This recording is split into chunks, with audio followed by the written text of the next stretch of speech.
Stop scrolling. This is the one inspection you can't afford to skip. On your next home purchase, prioritize an electrical inspection during your general home inspection. Here's why it's absolutely crucial.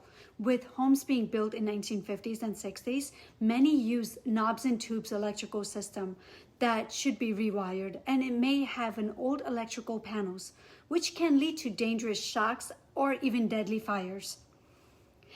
But here's the kicker. When choosing an electrical inspector, make sure that they only inspect, no repairs, so there's no conflict of interest. So where do you find these reliable inspectors? You can ask your general home inspector or your trusty real estate agent for recommendations.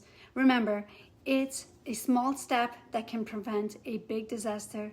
So stay safe and happy home hunting.